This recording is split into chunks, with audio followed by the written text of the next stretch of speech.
अजीज़ दोस्तों, अस्सलाम वालेकुम, नमस्ते, सत श्री अकाल, जय जिनेंद्रा, गुड आफ्टरनून। अजीज़ दोस्तों, पाकिस्तान के मुल्लाओं के ऊपर, पाकिस्तान के टेररिस्टों के ऊपर बुरा वक्त आया हुआ है। टेररिस्ट आर्मी रोज़ दर्जनों मर रहे हैं और KPK बलूचिस्तान में इनके ख़िलाफ़ एक ज़बरदस्त जंग चल पड़ी है। वो तो मर ही रहे हैं। इनके क्रिएटेड टेररिस्ट, इस्लामिक टेररिस्ट जो इन्होंने भारत के लिए क्रिएट किए थे, वो काफ़ी अरसे से लगातार पाकिस्तान के मुख्तलिफ इलाकों में मर रहे हैं।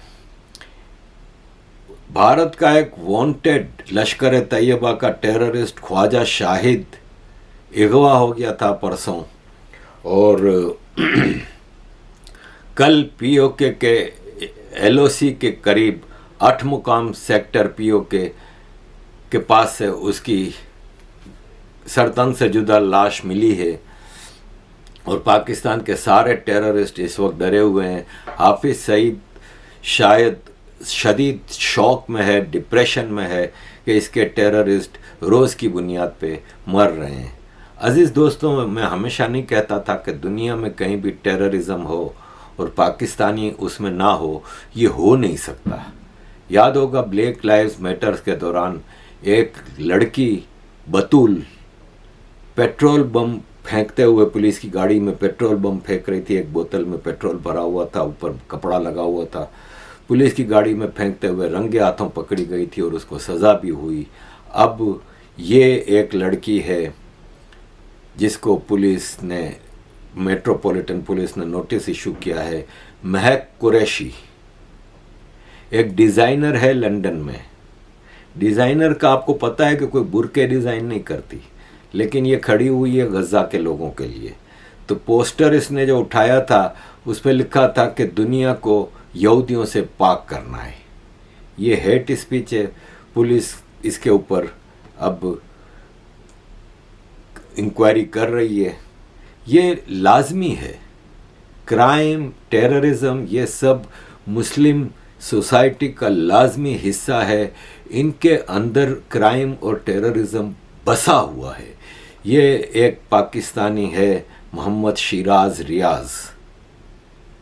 ये हवाई जहाज में एयर होस्टेस को गालियां दे रहे। वाइट, आगे में आप पढ़ लें, इस तरह की गालियां दी नशे में। मुसलमान है, नशा सही है, ठीक है, मुफ्त की शराब जहाँ मिलेगी टन टन के पिएंगे। हमारे दोस्त होते थे कई, जो दुबई में जब मैं रहता था तो वो कहते थे यार PIA में नहीं जाना। क्यों? एमिरेट्स में यार जितनी शराब पीने पियो। तो 1.5 घंटे की कराची की फ़्लाइट होती थी, उसमें लगातार पीते रहते थे, टुन होकर उतरते थे। ये इनका हाल है। 14 महीने की सज़ा इसको हुई है। और अजीज़ दोस्तों, ये तो छोटे मोटे टेररिस्ट हैं ना। ये देख लें, ये मौलाना फजलुर रहमान, जमीयत उलमाए इस्लाम देवबंद का जो ब्रांच है पाकिस्तान में, उसका चीफ है। एक घटिया आदमी। इसके बाप ने अपनी ज़िंदगी में, मौलाना मुफ्ती महमूद ने इसको अपना सियासी वारिस नहीं बनाया था। इसका बाप कहता था कि ये हरामी है, ये चोर है, लेकिन बाप के मरने पे ज़ाहिर है टेक ओवर कर लिया इसने। तालिबान का बाप, जमीयत उलमाए हिंद होती थी, जो 47 में डिवीज़न हुआ तो वो पाकिस्तान का जो जमीयत उलमाए हिंद थी वो जमीयत उलमाए इस्लाम बन गई। मौलाना मुफ्ती महमूद के ज़माने में एक ही थी। मुफ्ती महमूद के मरने के बाद जब ये फजलुर रहमान बना तो एक बड़ा मौलवी था इनका, समीउल हक, उसने फजलुर रहमान की लीडरशिप मानने से इनकार कर दिया। तो जमीयत उलमाए इस्लाम 2 हिस्सों में बट गई, समीउल हक ग्रुप, फजलुर रहमान ग्रुप। और ये ग्रुप की मेन वजह ये थी कि उस वक्त 79 में जब अफ़गान वार शुरू हुई और millions and billions of dollar आने लगे मदरसा सेक्टर में, ये वो, तो जमीयत उलमा इस्लाम और जमात इस्लामी ने सबसे ज़्यादा मदरसे बनाए। तो उस पैसे के बंटवारे के चक्कर में ये जमीयत उलमा इस्लाम 2 ग्रुप में बटी।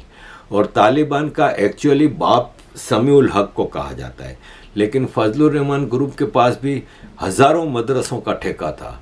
اور طالبان اور جتنے ٹیررسٹ گروپ ہیں وہ ان کے اور جماعت اسلامی اور سمیع الحق کے مدرسوں سے ہی نکلتے تھے، جو کشمیر میں، افغانستان میں جہاد کے لیے ریکروٹمنٹ انہی کے مدرسوں سے ہوتی تھی، گرومنگ، ٹریننگ، ایجوکیشن سب ان کے مدرسوں سے ہوتی تھی۔ یہ مولانا فضل الرحمان فوراً پہنچ گئے قطر، اور دوحہ میں یہ حماس کے لیڈرز کے محل میں پہنچ گئے۔ خالد مشعل اور اسماعیل ہانیہ سے ملاقاتیں کیں اپنے پورے ڈیلیگیشن کے ساتھ، اور غزہ میں کس طرح اب ٹیررزم بڑھائی جائے اس پہ حماس نے ان سے گائیڈنس لی کہ آفٹر آل مولانا فضل الرحمان کا ٹیررزم کا 40 سال کا تجربہ ہے، اور حماس ابھی 2006 سے شروع ہوئی ہے۔ تو انہوں نے گائیڈنس لی مولانا فضل الرحمان سے کہ کس طرح آگے بڑھیں اور کس طرح یہودیوں سے اس دنیا کو پاک کریں۔ اور اس سلسلے میں پھر پاکستان کی آرمی بھی اپنی ایئر فورس کے جیٹ بھیج رہی ہے وہاں پہ لڑنے کے لیے، اور چاہ رہے ہیں کہ کسی طرح وہاں پہ اپنی فوج بھی بھیجیں اور اپنی ایئر فورس بھی بھیجیں۔ تو ایئر فورس اب چل پڑی ہے اور غزہ جائے گی، پاکستان کے جیٹس جائیں گے اور معصوم فلسطینیوں کی مدد کریں گے۔ عزیز دوستوں، یہ ڈگلس مرے ہیں، برٹش آتھر ہیں، پولیٹیکل کومنٹیٹر ہیں۔ انہوں نے کہا کہ اگر اسرائیل، یونائٹڈ کنگڈم، امریکہ 2 ملین اللیگل لوگوں کو ڈیپورٹ کرے گی تو ان کے اوپر لیبل لگے گا Nazi, fascist, ethnic cleansing etcetera. لیکن اگر پاکستان 2 ملین لوگوں کو اپنے ملک سے زبردستی ڈیپورٹ کرے تو کوئی ایک لفظ نہیں بولتا۔ انہوں نے کہا کہ west we are being played. Taliban کے ڈیفنس منسٹر نے کہا ہے کہ پاکستان جو بوئے گا وہی کاٹے گا، افغانوں کو پاکستان سے نکالنے کے نتیجے بھگتنے ہوں گے۔ اور میں بھی آپ کو پہلے دن سے، جب سے یہ ریفیوجیز کا معاملہ ہوا ہے، کہ پاکستان اپنے دشمنوں کو بڑھا رہا ہے۔ ٹی ٹی پی، اب ٹی جے پی، کل جس نے پاکستان کے ایئر فورس کے میاں والی کے ایئر بیس کے اوپر حملہ کیا، تو اس کے بارے میں تو یہ ہے کہ میں پہلے سے ہی کہہ رہا تھا کہ پاکستان اپنے دشمنوں کو بڑھا رہا ہے، اور اب یہ پوٹینشیل فیوچر مجاہدین ہوں گے جو پاکستان کے خلاف استعمال ہوں گے۔ افغانستان کی طالبان سرکار جب سے آئی ہے، اس نے پاکستان کے حوالے سے اپنے الفاظ کو سوچنا سمجھنا چھوڑ دیا ہے۔ جو بات ہے کلیئر کرتے ہیں اور ڈنکے کی چوٹ پہ کرتے ہیں۔ پاکستان کو نتیجہ بھگتنا پڑے گا۔ پاکستان اس سلسلے میں یہ کہہ رہا ہے کہ ایک گپت ایگریمنٹ الائنس ہو چکا ہے انڈیا اور افغانستان کا، پاکستان کے خلاف پروپیگنڈا کرنے کا، اور ایسے کئی پلیٹ فارمز ہیں جہاں سے یہ مل کے پاکستان کے خلاف پروپیگنڈا کر رہے ہیں۔ المرصد نامی ایک ہینڈل ہے سوشل میڈیا کا جو پاکستان کو تارنش کر رہا ہے۔ اب پاکستان کو تارنش کرنے کے لیے کسی الائنس کی ضرورت نہیں ہے۔ میں کسی الائنس کا حصہ نہیں، میں پاکستان کے بارے میں سچ بولتا رہتا ہوں اور بولتا رہوں گا۔ ایون آپ کی آرمی کے ریٹائرڈ عدیل راجہ اور کتنے پلیٹ فارم چل پڑے، پنجابیوں نے شروع کر دیا ہے۔ تو یہ سب چھوڑ دیں ان باتوں کو۔ ان کو غم یہ ہے کہ افغانستان اور پاکستان کے میچ میں انڈیا افغانستان کو سپورٹ کرتا ہے۔ انڈیا اور پاکستان کے میچوں میں افغانی انڈیا کو سپورٹ کر رہے ہیں۔ یہ ان کو مرچیں لگ گئی ہیں کہ کیوں انڈیا اور افغانستان کے تعلقات اچھے ہو رہے ہیں۔ عزیز دوستوں، کرکٹ کے حوالے سے جہاں ان کی بہانے بازیاں ختم نہیں ہوتی، وہاں پہ اب نئی چیز لائیں۔ پہلے ایک لایا تھا کہ بھارت کے بولرز کو الگ بول دی جاتی ہے، دوسروں کو الگ بول دی جاتی ہے، بھارت کے بولرز کو جو بول دی جاتی ہے وہ سوئنگ زیادہ کرتی ہے وغیرہ وغیرہ۔ اب نئی چیز لائیں کہ نیوزی لینڈ سے جو میچ تھا اس میں بھارت کے 2 ہوائی جہاز دیکھے گئے تھے جو بادلوں سے اوپر اڑ رہے تھے اور بادلوں میں ایسی چیز ڈال رہے تھے جس سے بارش ہو۔ بادلوں میں سیڈنگ ہو رہی تھی تاکہ بارش ہو اور آرٹیفیشل رین کریٹ کی جائے۔ BCCI हर वो चीज़ कर रही है जिससे पाकिस्तान को सेमीफाइनल में जाने से रोका जा सके। ये BCCI कर रही है कि पाकिस्तान के ओपनर छक्के नहीं मार रहे।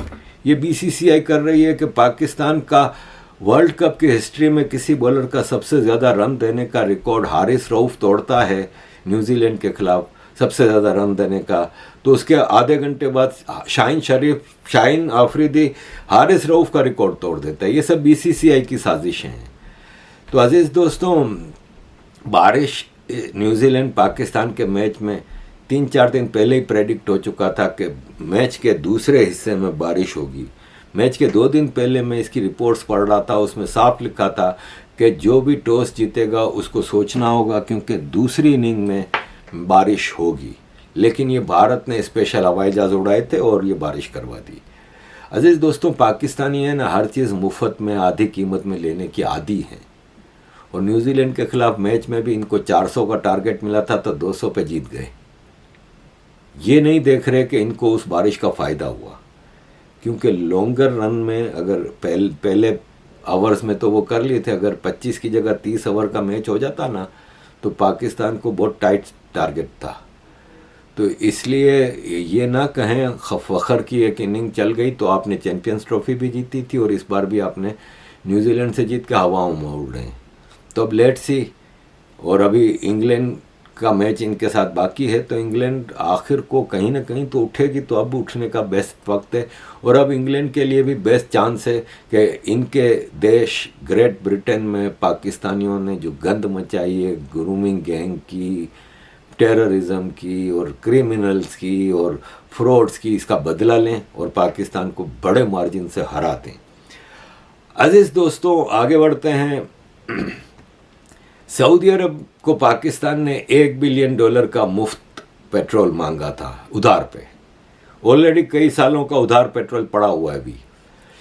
तो सऊदी अरब ने इस्लामाबाद को कहा है कि आप चाइना की साइनोपेक कंपनी से बात करें ताकि वो आपके मुल्क में $10 बिलियन ग्रीन रिफाइनरी के अंदर इन्वेस्टमेंट करें।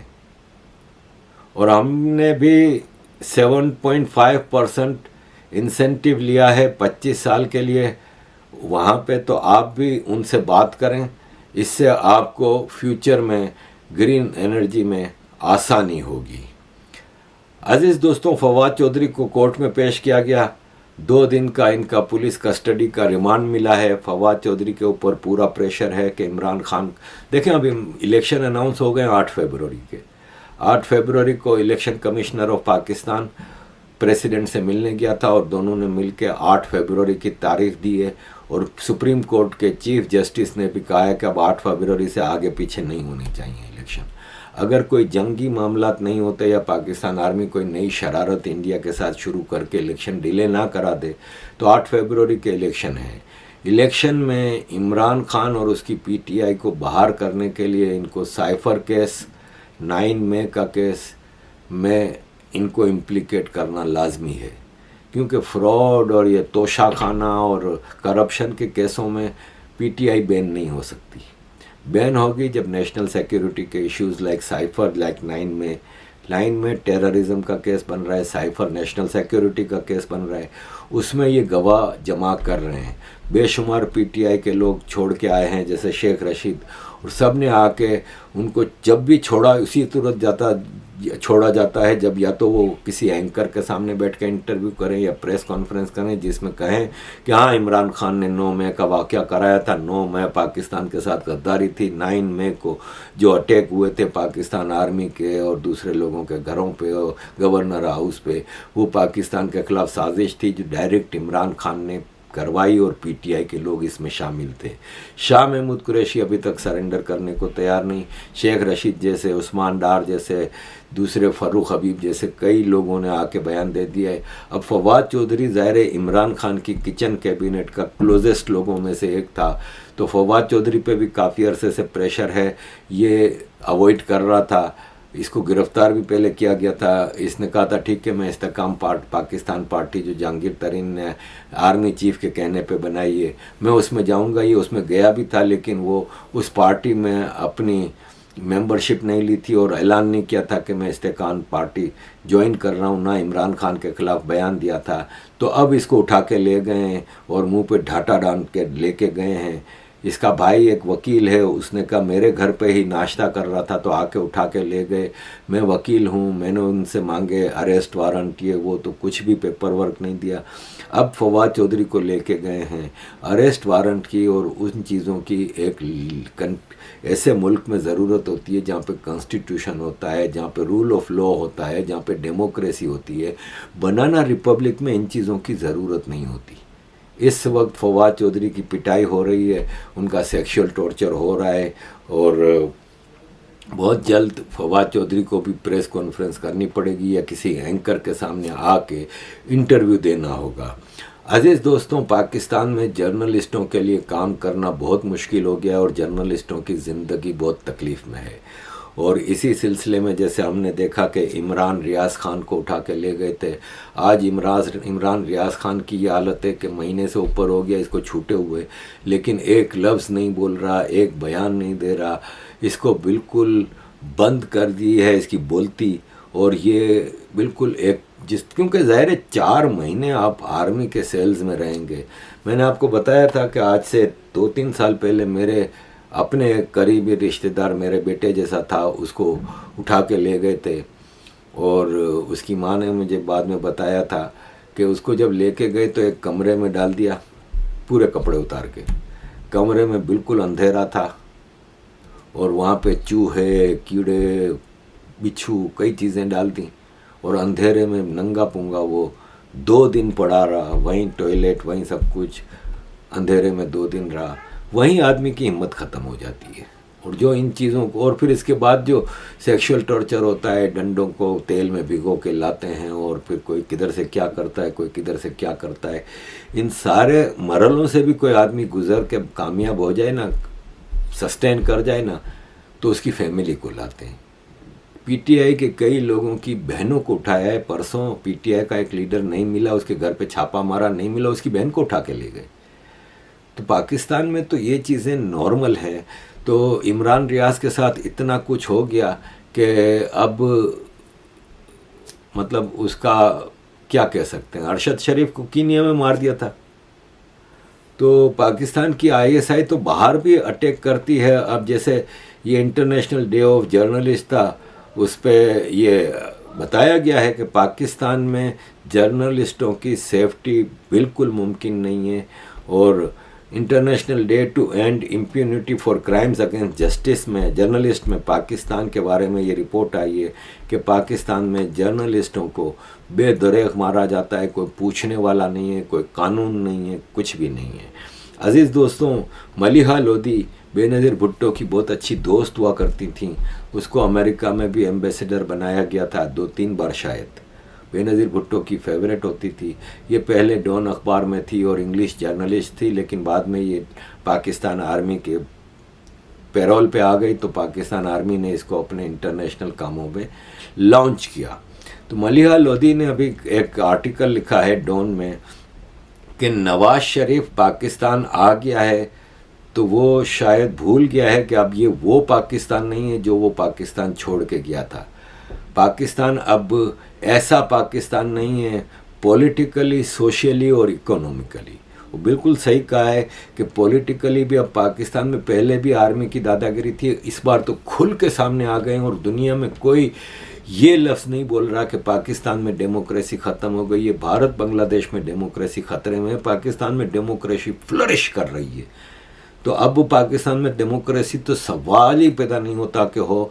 सोशली भी उन्होंने सही कहा कि पाकिस्तान तब्दील हो गया है, ब्लास्फेमी, कत्ल गारत, सेक्टेरियन वायोलेंस इस हद तक बढ़ गया है कि हर आदमी छुरा लेके घूम रहा है। और इकोनॉमिकली तो पाकिस्तान का वो हाल है कि अगर गज़ा वाला मामला बढ़ता है और गज़ा में जंग फैलती है तो दुनिया में पेट्रोल का ज़बरदस्त क्राइसिस आने वाला है, क्योंकि पेट्रोल की ट्रांसपोर्टेशन सारी उधर से होती है। और वहाँ पे जब आसमानों में मिसाइल उड़ रहे होंगे, आसमानों में फाइटर जेट से बम गिर रहे होंगे, तो वो फिर ट्रांसपोर्ट सारी रुक जाएगी। تو یورپ امریکہ تو اپنا اسٹاک اتنا رکھتے ہیں کہ ایمرجنسی میں ان کے پاس کام ہو. پاکستان کے پاس تو کل کا پیٹرول نہیں ہوتا. پاکستان کا جو ہونے والا ہے، اگر ان کیس یہ جنگ بڑھتی ہے تو پاکستان بغیر کسی سے لڑے بھی پاکستان سسٹین نہیں کر سکتا. جنگ والی صورتحال میں Pakistani economy totally international donors کے اوپر، بھیک کے اوپر چلتی ہے. تو پاکستان کس طرح انٹرنیشنل معاملات کو آگے بڑھائے گا، کیسے اپنی اکانومی کو سسٹین کرے گا. پاکستان کے اوپر ایک بہت برا وقت آنے والا ہے اور ایک بھیانک وقت آنے والا ہے. عزیز دوستوں، آخری میں یہ بتا دوں آپ کو کہ محمد شمی نے بھارت کے فاسٹ بولر نے جب 5 وکٹیں لیں تو 5 وکٹیں لینے کے بعد وہ اس طرح کھڑے ہوئے تھے.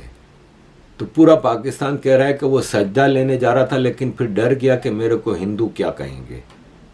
جبکہ یہ شاہین آفریدی کو پاکستان کی ہسٹری کے کسی بھی بولر کو سب سے زیادہ رن پڑے نیوزی لینڈ کے خلاف، تو وہ بھی اسی طرح کھڑا تھا. تو وہ سجدہ لینے کے لیے تو نہیں کھڑا تھا. فاسٹ بولرز جو ہوتے ہیں وہ جب لگاتار 4-5 اوور کرا لیتے ہیں تو ظاہر ہے ان کی انرجی کا وہ ہوتا ہے، تو وہ اس طرح تھوڑا سانس لینے کے لیے کھڑے ہوتے ہیں، جس پہ شکریہ محمد علی جناح، تم نے ہمیں الگ دیش بنا کے دیا، ہم یہاں پہ کھل کے سجدے تو کر سکتے ہیں. ابے حرامیوں، جا کے دیکھو بھارت میں جمعے پہ جا کے دیکھو، پوری سڑکوں پہ سجدے ہو رہے ہوتے ہیں، کوئی کسی کو روکتا نہیں ہے. سمجھے نا بھائی، یہ ہر آدمی کا اپنا فعل ہے. یہ عرفان پٹھان کو دیکھو، روز ٹویٹیں کر رہا ہے، غزہ کے لوگوں کے ساتھ میں کھڑا ہوں، غزہ کے لوگ مر رہے ہیں، معصوم مسلمان مر رہے ہیں. معصوم مسلمان چائنا میں نہیں مر رہا کیا؟ معصوم مسلمان بلوچستان KPK میں نہیں مر رہا؟ تو عمران خان کا وہ اسلام، وہ مجاہد اندر سے جاگتا نہیں ہے کیا؟ تب وہ عرفان پٹھان چپ چاپ بیٹھا ہوتا ہے، اب غزہ کے لیے کھڑا ہو رہا ہے. تو بھارت کے مسلمانوں کو ذرا دیکھ لیں کس طرح نفرت پھیلا رہے ہیں. پاکستانیوں، تم لوگوں کو اتنی آزادی نہیں جتنی بھارت کے مسلمانوں کو ہیں. لعنت بھیجو جناح کے اوپر، شکریہ کیا ادا کر رہے ہو. عزیز دوستوں، میں یہاں پہ آج کا پروگرام اینڈ کرتا ہوں. تھینک یو ویری مچ عزیز دوستوں for all your support. Kindly keep supporting.